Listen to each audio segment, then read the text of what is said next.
Well, good evening, everybody. The time is now 9:23 p.m. Eastern Standard Time, and unfortunately, at our viewing locations, we are dealing with clouds tonight, so at present, we are not able to bring you live views of the occultation of Mars by the moon. We hope to get you those views soon, and we will try to provide updates as we can. For now, we are leaving you with a simulated view of the occultation, and we hope to get those live views patched in here soon. But tonight, I'm your host, Kyle, and I'll be taking your questions about astronomy, the occultation, the nighttime sky, and telescopes, and many more.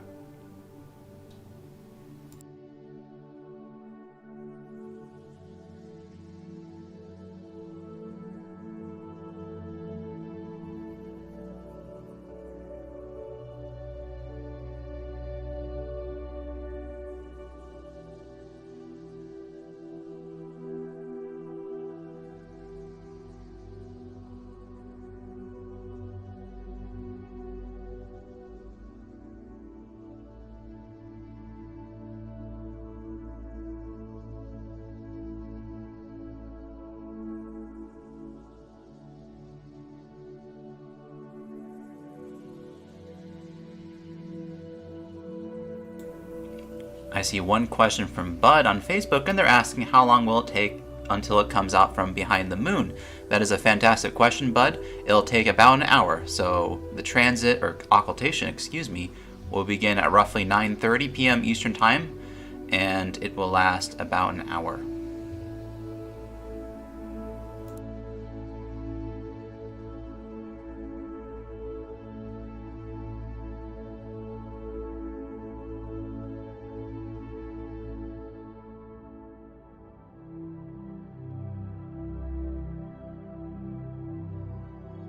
I see questions regarding the viewing location. Tonight's live stream, if we can happen to get live views of the occultation for you guys, will be from Tucson, Arizona.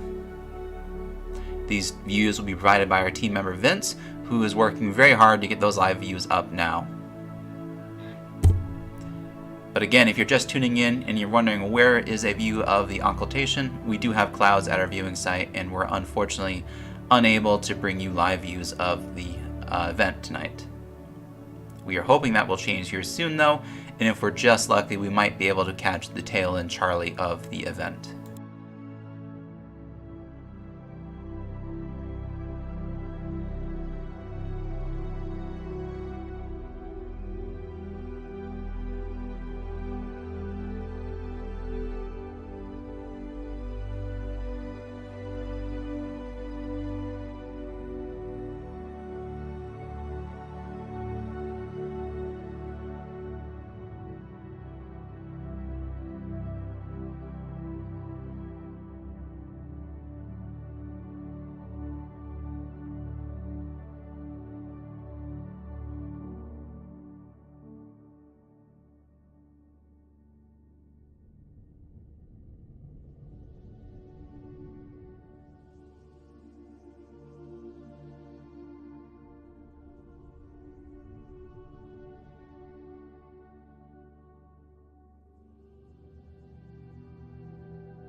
Hello again, everybody. So, some fun facts about tonight's event and what's going on for those who are unaware and might just be catching this event now. What's happening tonight is a occultation of Mars by the moon. Now, we also happen to be lucky tonight because tonight is a full moon. In addition to that full moon, Mars is actually coming to opposition with the Earth. So opposition simply refers to the closest approach a planet or solar system object will make with the Earth. Mars does this about every 1.5 years or so. The last time Mars came to opposition was in 2020, and will come to opposition again in 2024. There also happens to be a human-rated spacecraft orbiting the moon, or actually just left the moon's sphere of influence, and that was the Orion spacecraft. Now, NASA launched the Orion spacecraft on November 16th. It sent it to the moon on an unmanned test flight to test out its environmental life support systems, and spent about 2 weeks in what's called a distant retrograde orbit before coming home. And Orion is currently scheduled to splash down in the Pacific Ocean to be recovered hopefully by December 11th. So it is really interesting to bring that up because the moon is Orion's ultimate destination is to, with the Artemis program, is to land on the surface of the moon and eventually go on to Mars, both of which are featured here in the live stream tonight.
Hello everybody, the time is now 9:31 p.m. Eastern.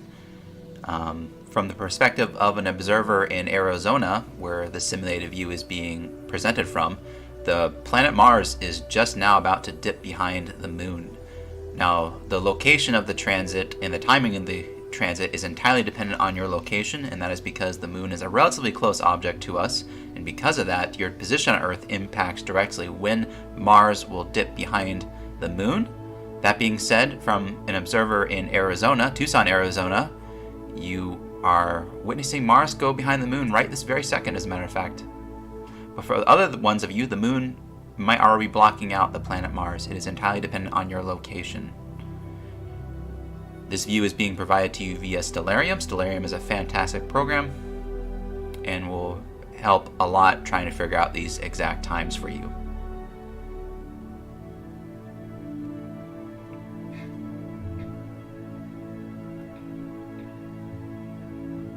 I'd say Mars is about halfway gone now.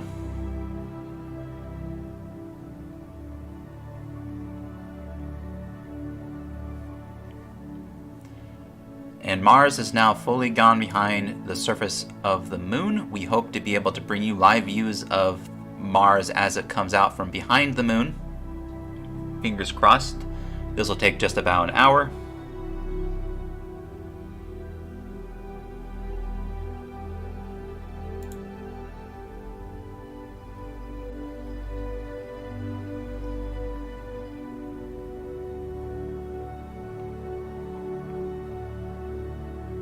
And at this point, Mars is completely behind the moon from the perspective of an observer in Arizona. Again, though, this is entirely dependent on your location. Those in California, for example, might still see Mars.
I see a question about if this event will be visible from Australia. This event will not be visible from Australia. Only those in the United States and Canada, as well as parts of Europe, will be able to see this event tonight. So unfortunately, if you're tuning in and expecting to see this later in Australia, you will not.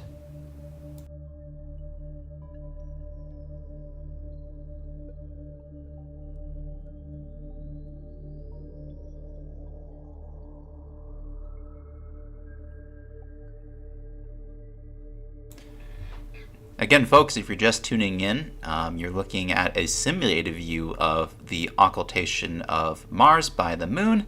Unfortunately, cloudy weather is preventing us from being able to provide a live view through our telescopes. Our team member Vince has a 8-inch Meade telescope set up and ready to roll the moment we get a clearing of the event. But until that time, we are fighting clouds, and we're just going to have to sit tight and patient. Additionally, our other locations tonight, where we would have used as a backup, were also all clouded out. So the astronomy gods just were not in our favor tonight. But we are trying to bring you at least a simulated view via Stellarium, in that we can able to show you some sort of guide of what's going on tonight. I see a question about those white dots. Those white dots are craters. They're very bright craters, though.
One question I have for all of you tuning in, let us know in the chat where you're watching this live stream from. It's always great to see where there is a large, diverse international audience tuning in, and I love seeing people from all across the world checking out the live stream. So go ahead in the chat and let us know where you're watching from, and I'll give it a shout out if I can.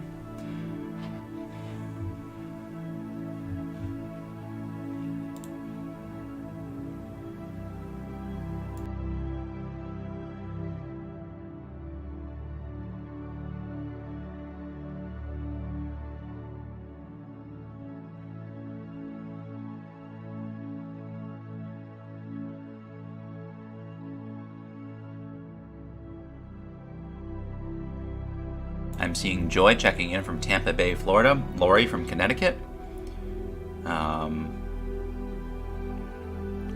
Foster from Virginia.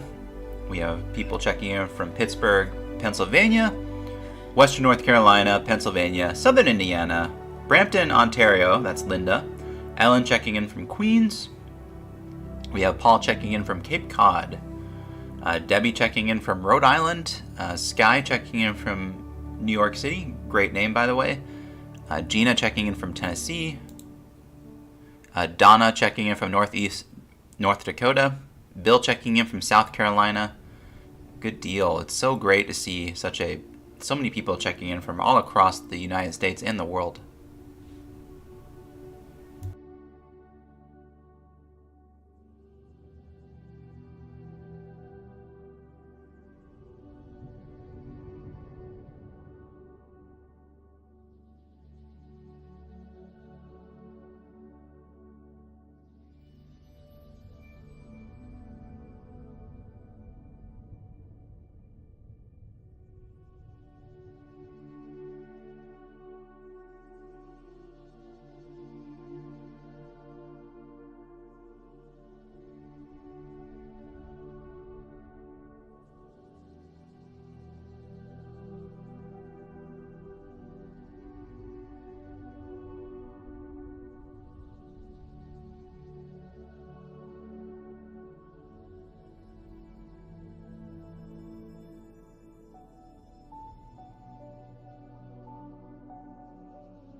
I saw a question from Gina, and they're asking, what is an occultation? And that is a great question. So an occultation is basically when one celestial body, like a planet, for example, passes in front of another celestial body, like another planet.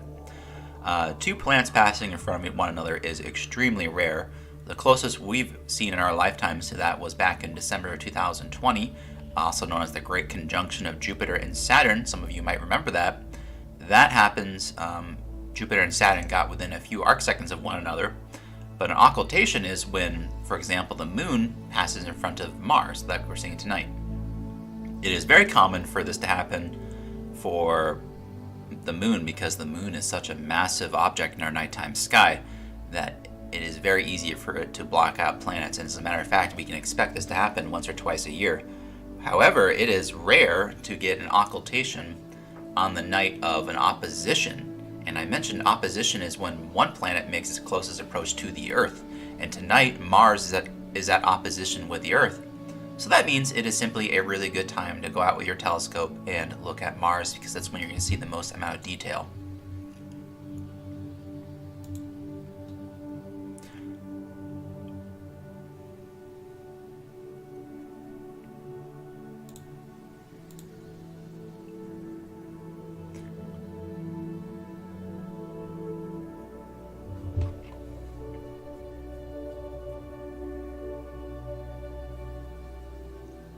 We have a question from Jerome. 1 second. We might be getting our live views in a moment. I'll be right back.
Alrighty, good news everybody. We have had a break in the clouds in our viewing site from Tucson, Arizona, and you are now at last looking at a live view of the occultation. Unfortunately, we weren't able to bring you live views of the occultation as it was occurring, but we are hoping to be able to get the tail end of it, and as you can see, we are still struggling with the occasional cloud.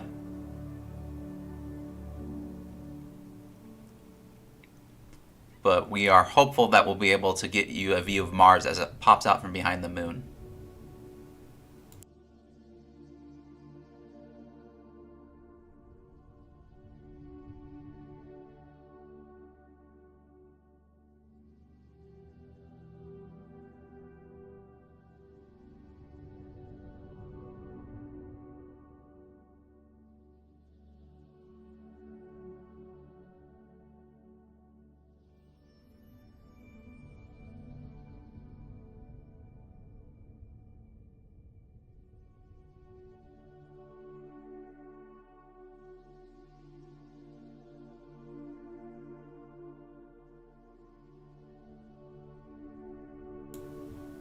One second, just working a technical issue here.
Hello everybody again, sorry for the interruption there. I was just managing a slight glitch in our live stream.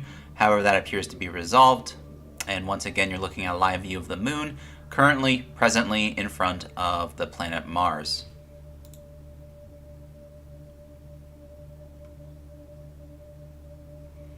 See a question asking, what is the large crater? And that is the crater Tycho. That is a gigantic impact crater on the southern hemisphere of the moon. It was formed millions of years ago, and those rays that you can see going out away from Tycho crater are ejecta. So if you're wondering what is going to happen next, we're just waiting for Mars to reappear from the other side of the moon.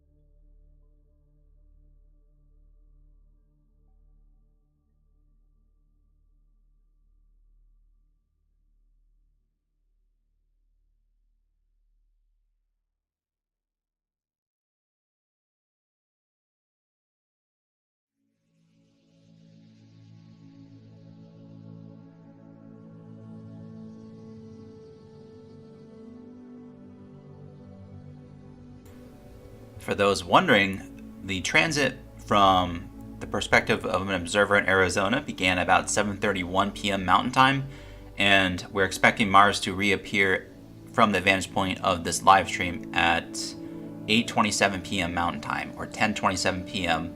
Eastern Standard Time.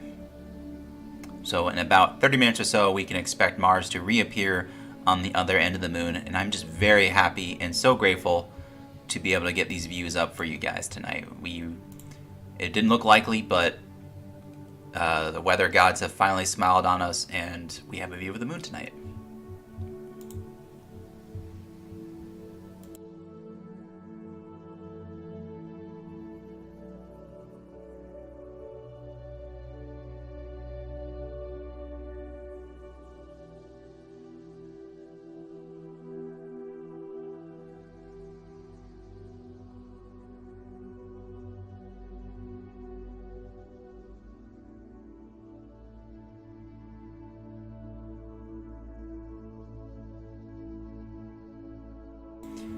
Again, folks, my name is Kyle. I'm with High Point Scientific, and while we wait for the planet Mars to reappear from behind the moon, please feel free to ask your questions in the chat, and I'll be more than happy to answer them. We've gotten some great questions today so far.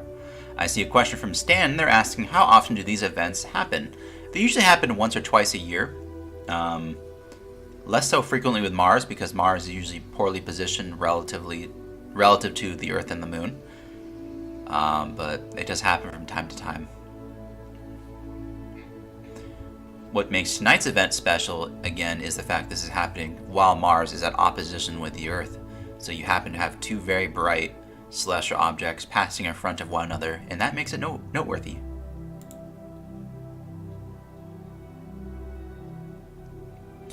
Gene asking, what is this simulation? This is not a simulation, this is a live view. We were looking at a simulation earlier, but the weather has cleared up a little bit over our viewing site.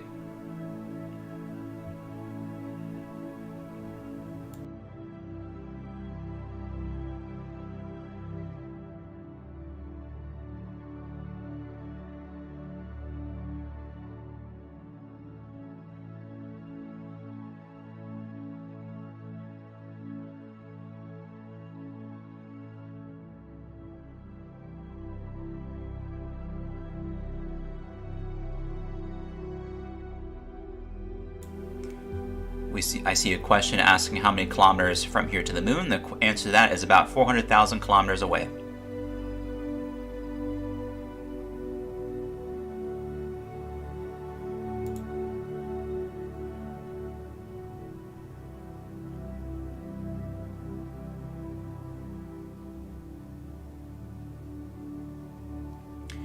I see an interesting comment from Bud Elkins. They're saying, I guess due to our southern location near Houston, Mars looks like it might barely skirt the right side and just barely go behind the moon, if at all. That is a good observation, Bud, and that is because this occultation is not visible, will not be visible, not totally from the entirety of the world. It is visible only over a small portion of the United States and Canada. As a result, observers not located outside the position of occultation will see Mars simply skirt around the edge of the moon. As a matter of fact, I just went outside from my position in Florida just to take a look at it, and I also noticed that I was unable to see a view of the occultation. Mars was very much readily visible.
see a question from Donna Hunter on YouTube. They're saying, my 9-year-old is asking if you know how many craters are on the moon. That is a great question, and truthfully, we don't know the exact answer, but we can promise you it is many millions of craters. Some craters so tiny that you can only see them really up close, like the Apollo astronauts saw, maybe a couple inches across, but other craters the size of states.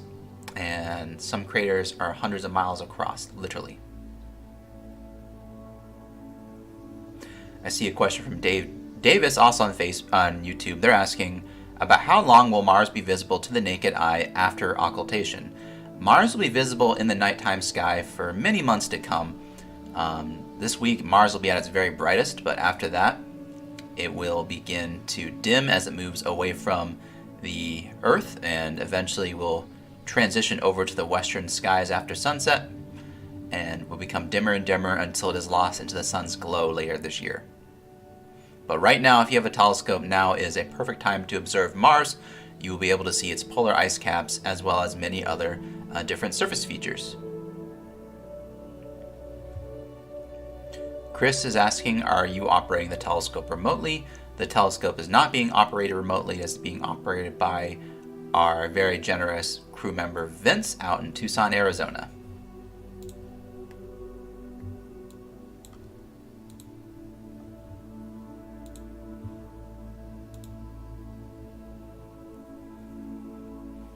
I see a question on Facebook. They're asking, what is all the dark area? So those dark areas on the moon are what are known as the lunar mare.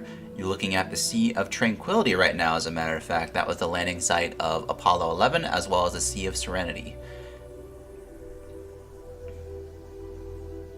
These lunar mare used to be ancient lava beds on the surface of the moon many millions, billions of years ago after the formation of the moon.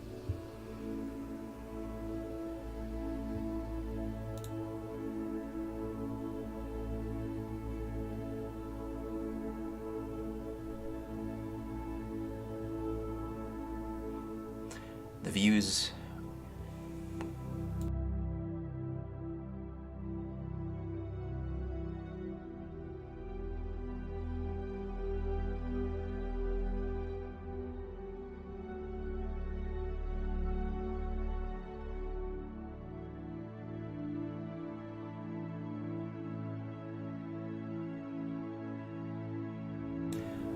I see a question about the gear being used coming up. So this telescope is a 8-inch Meade ACF on a Celestron AVX mount. The camera is a ZWO ASI 533 color camera, the cooled version. This is the gear that's being used to provide you a live view of the moon tonight.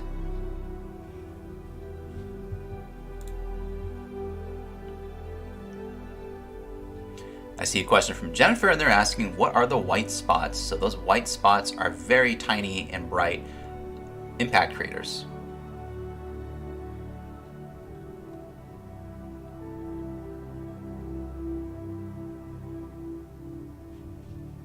I see a question from Manny, and they're asking, what size telescope should we get as novices? That is a great question, Manny. I would refer you to our astronomy hub. We have tons of resources for beginner astronomers there to be able to provide you the best choice as a beginner telescope. And I will drop a link to that in the chat.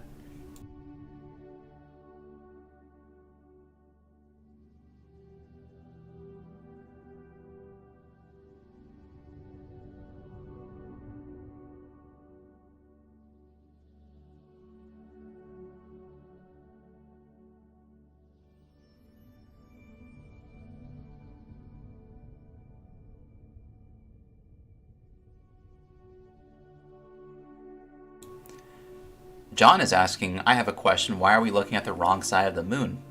I'm not sure I understand your question, because this is the exact region of the moon that Mars will reappear after the occultation concludes. We missed the beginning of the occultation, so we're waiting for Mars to reappear here soon, in about 20 minutes or so.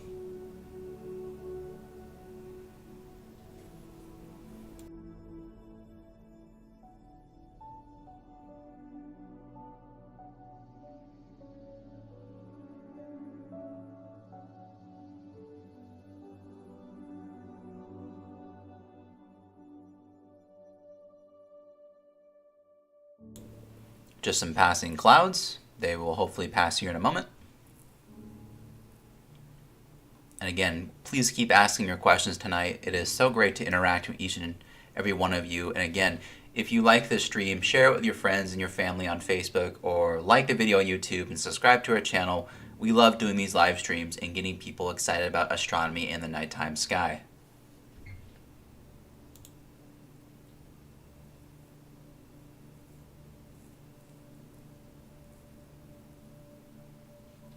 Again, at this point in time, we're just waiting for the occultation to conclude and Mars to reappear on the other side of the moon.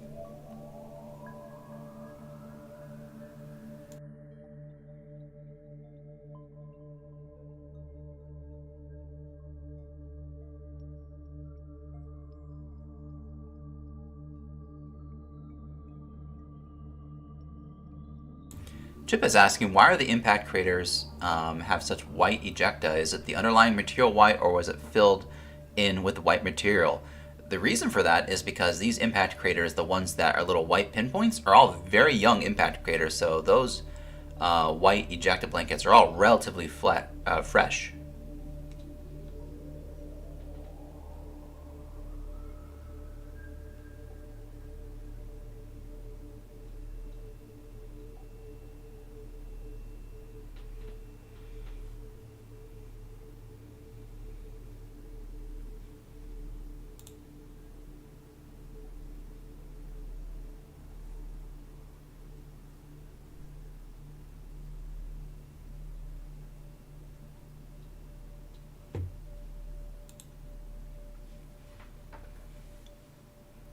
So we are waiting for the occultation to end here. In about 20 minutes, what you'll see happen is Mars will reappear from the other side of the moon. Again, this live view is being provided to you from Tucson, Arizona by our team member Vince with an 8-inch Meade ACF telescope, along with his Celestron AVX mount and ZWO 533MC Pro camera. So everybody give a shout out to Vince in the chat, by the way, who's graciously provided his time tonight, and it is so fantastic for him to be able to provide these live views for us.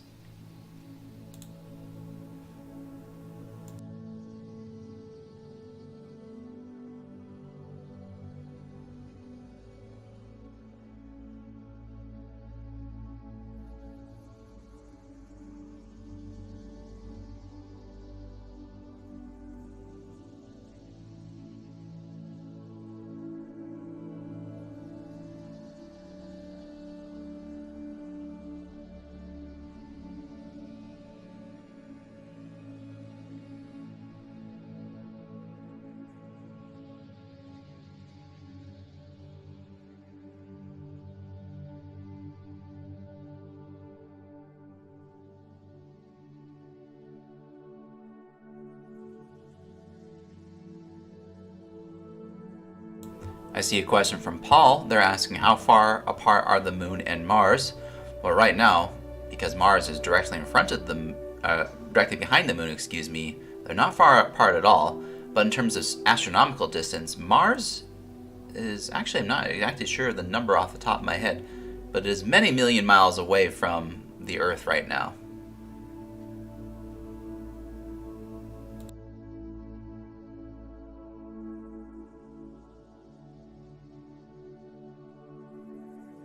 I see a question from Glamper, and they're asking, does the moon have gravity? Yes, it does. The moon has gravity. It is a paltry 1/6 that of the Earth's. That being said, it does have gravity. If you've watched video of the Apollo landings on the moon, you might be familiar with the astronauts and them bouncing around, and that is due to the lower gravity on the lunar surface. And once again, I talked about the Artemis program earlier on, but NASA is going back to the moon, and as a matter of fact, just sent an unmanned spacecraft, the Orion capsule, in orbit around the moon in what's called a distant retrograde orbit. And that spacecraft, the Orion capsule, was launched by the SLS rocket from Kennedy Space Center and is making its way back towards Earth right now with an expected splashdown on December 11th. This is the first mission in the Artemis program. This will be followed by Artemis 2, a fully crewed mission to the moon that will be sending 4 astronauts in 2024. And then this will be followed by Artemis 3, a crewed lunar landing on the south pole of the moon. NASA, as a matter of fact, has identified 13 different landing sites on the south pole of the moon, each of which are potential locations where the Artemis 3 astronauts will land. So very exciting times coming up in space exploration. This is all being done to ensure a sustainable permanent presence on the moon with the goal of eventually going on to Mars.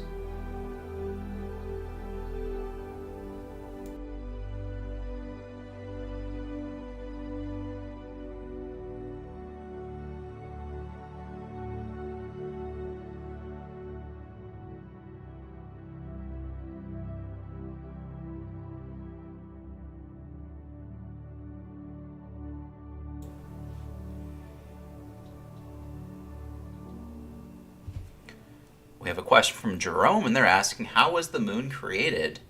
So we have a lot of different evidence to inform us how the moon was created. The strongest evidence came from the Apollo missions. Now, when the Apollo missions went to the moon, they were able to bring back rocks from the moon to the Earth for scientists to examine in their labs. And when they did that, they found that the moon's rocky surface was relatively similar to the Earth's.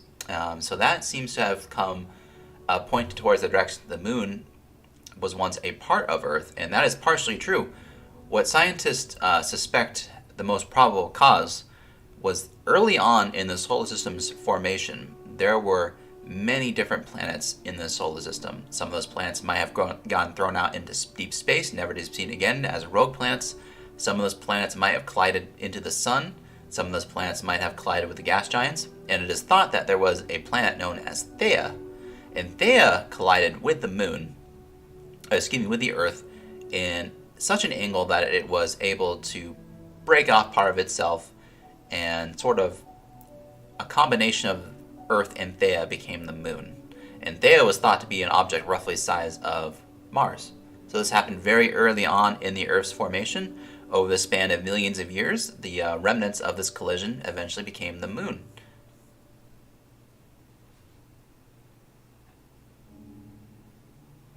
Jay is asking, why is there no stars or anything? That is a great question, Jay, and that has to do with exposure. So this camera, in order to properly expose the moon, has to be underexposed relative to the nighttime sky in the order of several microseconds. Now, if we wanted to bring you a view of the stars, we could do that, but unfortunately what would happen is the entire image would be completely overblown due to the incredible brightness of the moon. As a result, we would not be able to see anything of the moon, and we'd only see just basically pure white. So it just all has to do with exposure. As a matter of fact, your eye has to do something similar when you look at a bright light source, for example, and then look up at the sky. If you do, like, look down at your phone, for example, while out at night, and then quickly look up at the sky, you might notice for a second, like, hey, hang on a second, I can't see any stars. And the reason for that is because your eyes are not adjusted to the brightness yet. So they have to take a second to adjust. And that's just a simple basic fact of cameras and exposures, is that the stars are really hard to resolve next to very bright objects like the moon and the sun.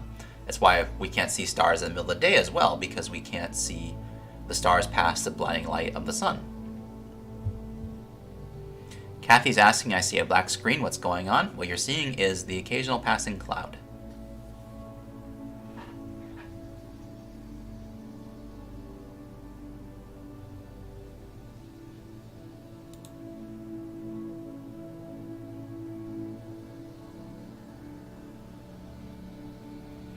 Don asking, is this from the West Coast? This is from Tucson, Arizona.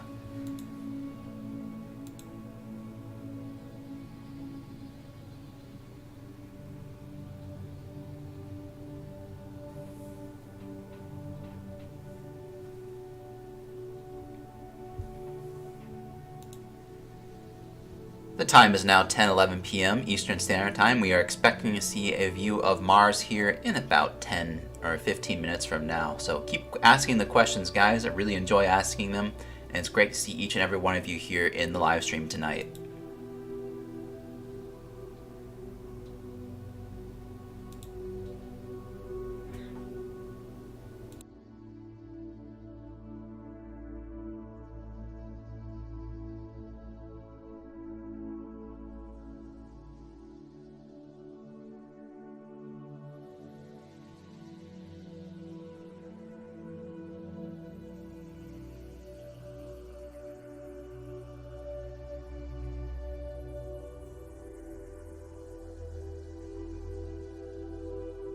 Question from Manny, and they're asking, where besides Tucson did you have other telescopes set up? We had a backup telescope set up in Cleveland, Ohio, just outside, excuse me, not Cleveland, Cincinnati, Ohio, but unfortunately our team member Tegan was not able to provide live views of the occultation tonight due to the cloud cover.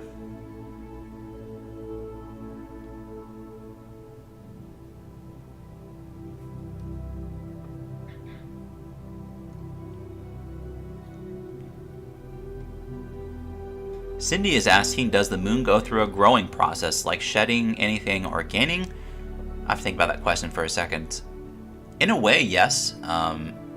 The moon is probably slowly losing material from the solar winds and things like that. However, it is a relatively minuscule amount. The moon is, though, gradually drifting away from the Earth as a result of the sun's influence, and eventually, millions of years from now, the moon will eventually be liberated from the Earth's gravity and go out into space as a planet in its own right.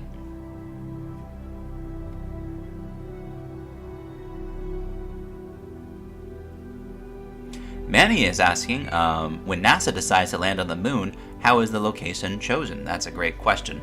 So during the Apollo program, locations were chosen in their proximity relative to the equator. This was because the Apollo missions were generally on what's called a free return trajectory in the event of an accident, like we saw with Apollo 13. The spacecraft was able to go around the moon. Because of this, NASA wanted to keep a trajectory that was close to something that they could get home easily. Because of that, all the landing sites were around the equator. But the Artemis program will be utilizing what's called Gateway. And Gateway gives NASA the ability to be able to land at multiple different locations on the moon, including the southern hemisphere.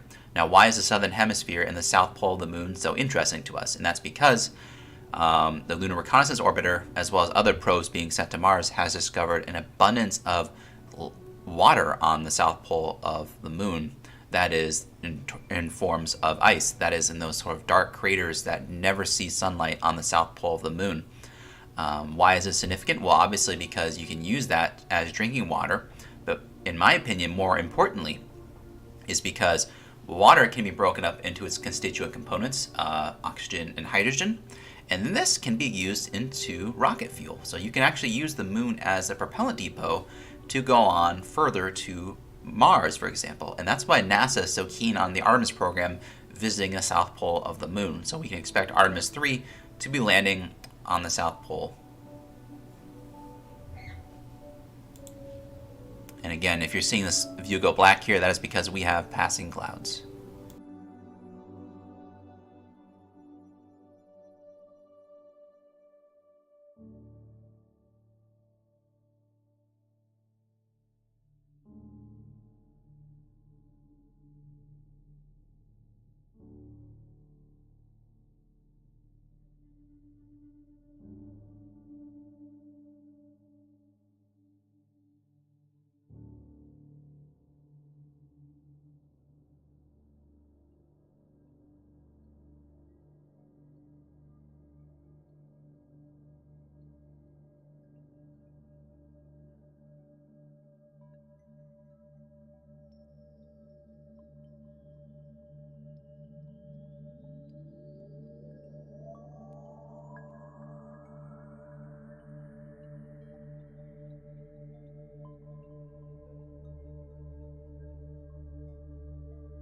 One second, addressing a technical issue.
Again, for those just tuning in, my name is Kyle. I'm with High Point Scientific, and you're looking at a live view of the Lunar Occultation of Mars. The occultation is well underway at this point. We're expecting the occultation to end in about 10 minutes. After that point, the planet Mars will reappear from the limb of the moon, and the occultation will come to a conclusion. As you can see, unfortunately, if you're wondering why the image keeps going black, we are dealing with heavy cloud cover tonight, so we're trying our best to be able to provide you some views tonight.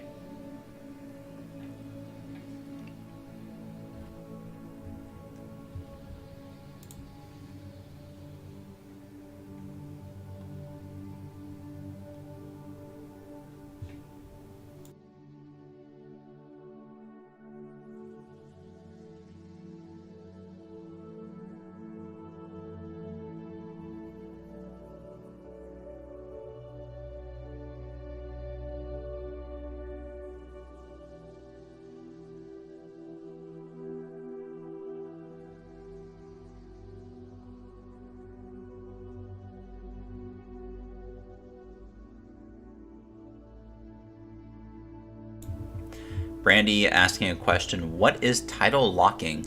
So tidal locking occurs when you have two objects in a close gravitational interaction with one another, and one object is very massive and the other object is relatively small in comparison. And because of that, the gravity of the parent body, the Earth in this example, tends to lock the moon's position so that its face is continuously pointed directly at us, meaning its rotational period is exactly equal to its orbital period. So because of that, because of the gravitational interaction with the Earth, the moon's phase near side of us is always facing towards the Earth. It is a great question.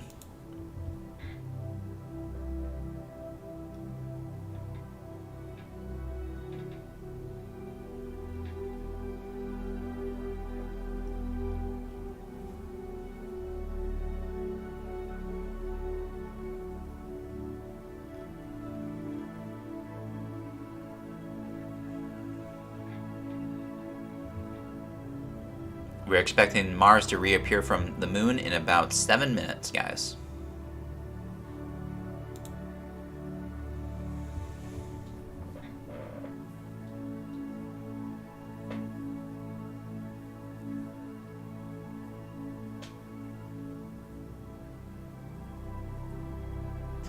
Again, this view is coming from Tucson, Arizona. We're just fighting the clouds right now and hoping it clears here in a few minutes.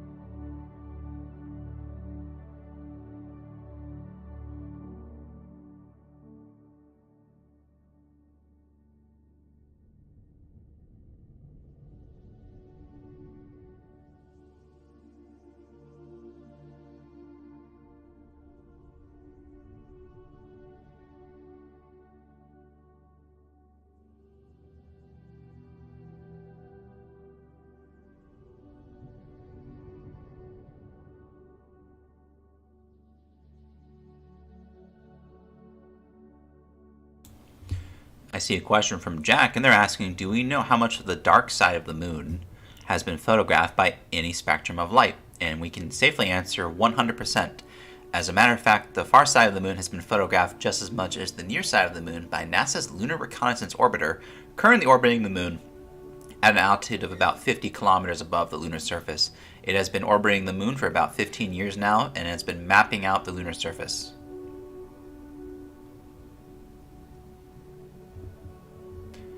Again, Mars will be reappearing from the side of the moon in about 5 minutes.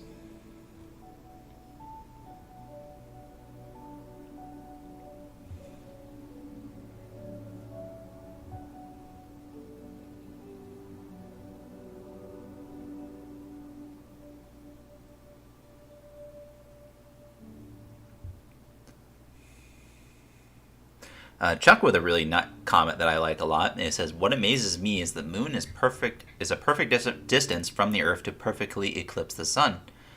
And it's interesting you bring that up because that's not always the case. It just happens, as it so happens, there are portions on the moon's orbit where it doesn't perfectly eclipse the sun. That's why we get what's called annular eclipses. There are also portions where it completely eclipses the sun, portions where it's closer to what's called perigee relative to the Earth. And that's when you get a total solar eclipse. And speaking of solar eclipses, we do have a total solar eclipse coming up in Australia. Well, actually a hybrid eclipse visible in Australia in April, and that'll be followed by an annular eclipse over the western United States in October.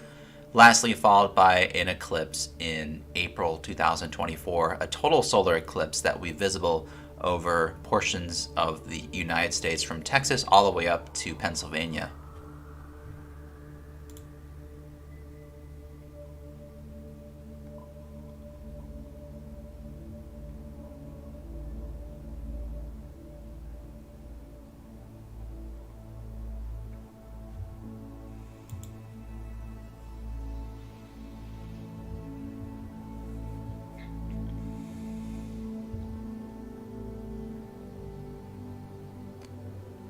So we're expecting Mars to reappear from the side of the moon in about 2 minutes. Unfortunately, we do have lots of cloud cover here right now, so let's hope it tames for just a moment.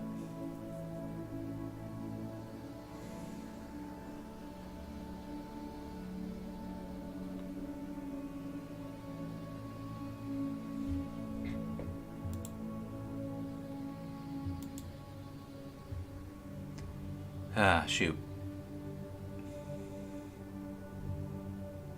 We might just get a peek.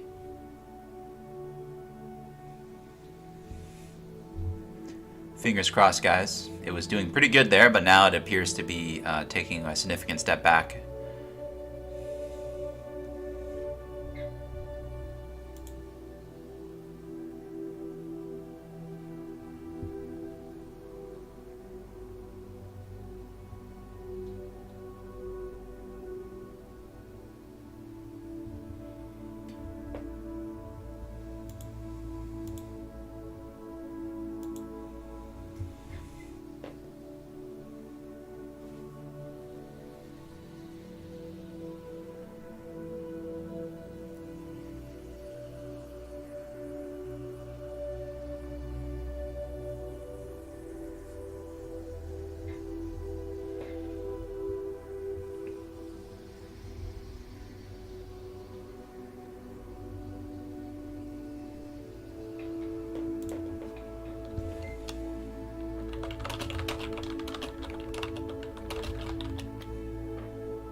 What we're going to try to do, guys, is we're going to try to overexpose the moon a bit just so that we can see something. But we're expecting Mars to pop out now any second.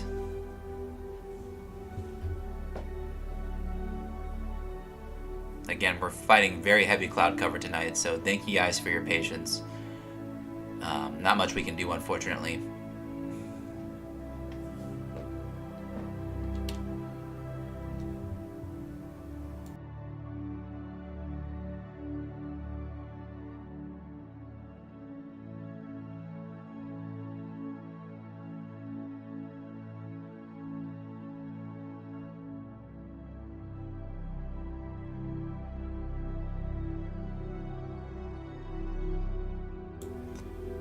For those wondering about the gear being used tonight, we're using a 8-inch Meade telescope along with a Celestron AVX mount, a ZWO ASI 533 MC Pro camera. These views are being provided through SharpCap as well.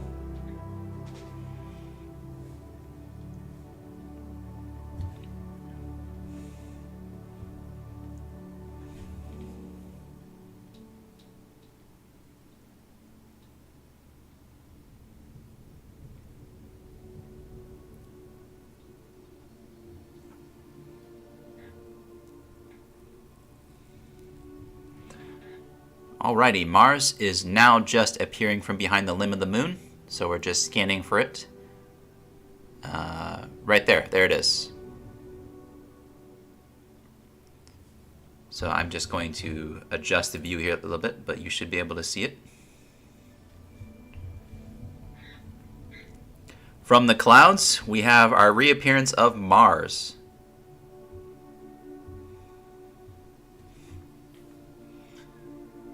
You're looking at a live view of the planet Mars as it leaves the limb of the moon.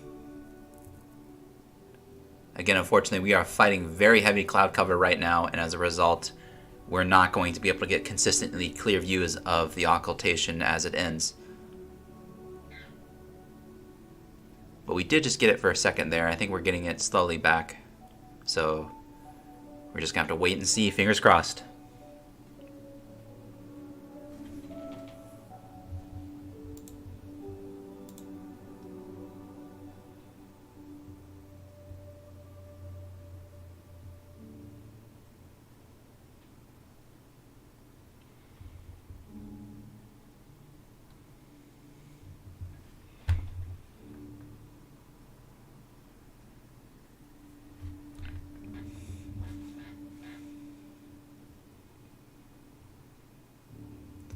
We're slowly getting it back here. We can see a glimpse there, and we can just maybe even make out some of the hints of surface detail on Mars as well. There we go. That's a decent view right there.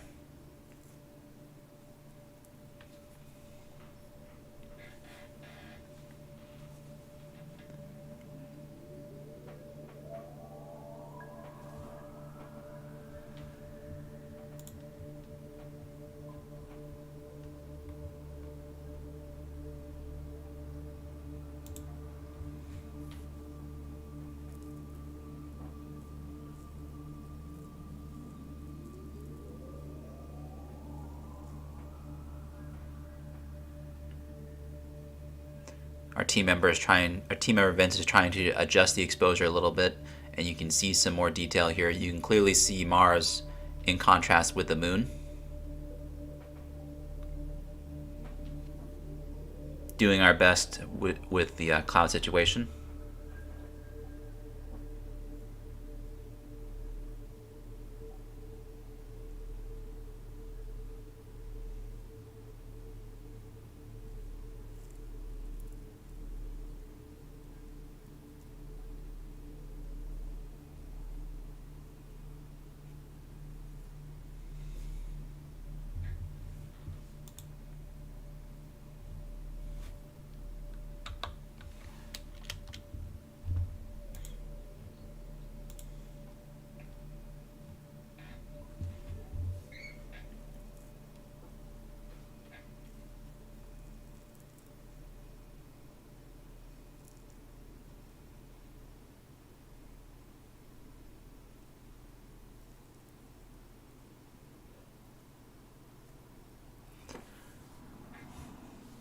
Again, for those just tuning in, we're looking at a live view of, well, right now we're looking at a live view of some clouds, but we were looking at a live view of Mars as it departs the limb of the moon and marking the end of the occultation.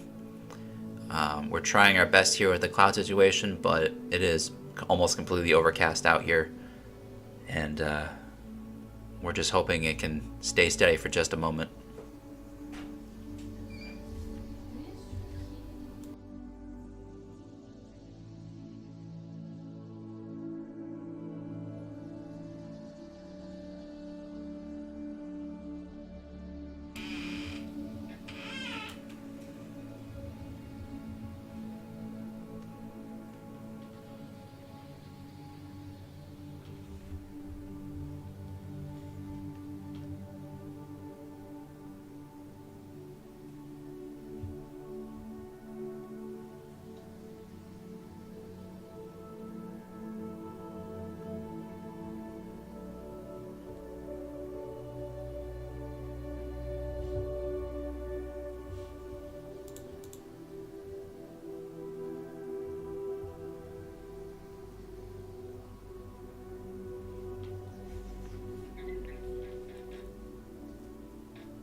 Again, we can just see it through the clouds here, but we can also see a hint of detail on Mars here. You can say maybe even a hint of the polar ice caps as well if the exposure can be tamed, but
just letting you all know, Vince is trying to adjust on the fly to keep the detail going, but clouds really suck, and if anybody knows of a cloud ray, he'd appreciate them helping him out there. So if you guys got any cloud guns or a cloud filter or anything like that, we'd be grateful.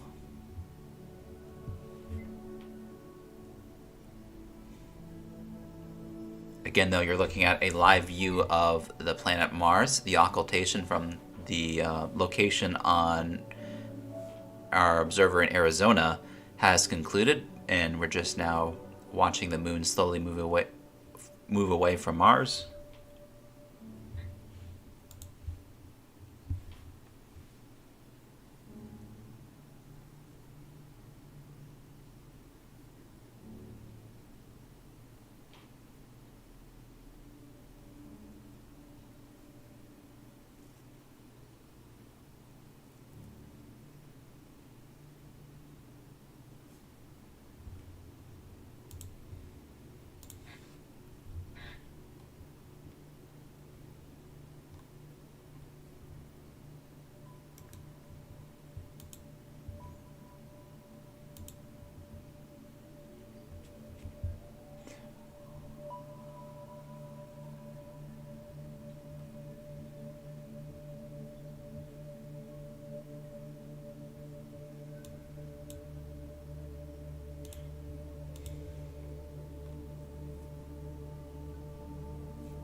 Trish is asking, I'm in Iowa. Can I see this outside? Yes, the occultation is visible from Iowa, so if you happen to have clear skies in Iowa tonight, go outside and take a look.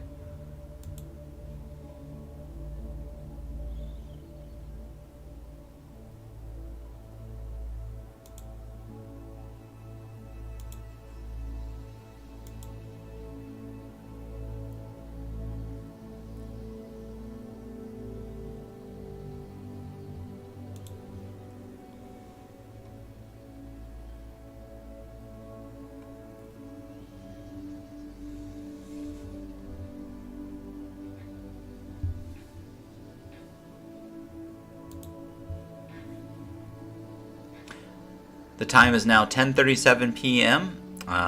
Again, unfortunately, we have been struggling with the clouds the entire event, but that is what it is. There's not much we can do about that. But we are grateful for the views we are getting tonight. Frankly, we were concerned we wouldn't get anything at all whatsoever. So I think on this note, this is a good point to wrap up. If you have any clear skies out tonight, go outside and take a look at Mars' position directly either behind the moon or directly right next to it, because it is an absolutely spectacular sight. But I think at this point, we're going to close up the stream tonight. Thank you so much for tuning in. You guys are absolutely fantastic, and I'll leave you guys with a view here for just a moment. We might be getting a clearing, but we can see the moon has mostly drifted away.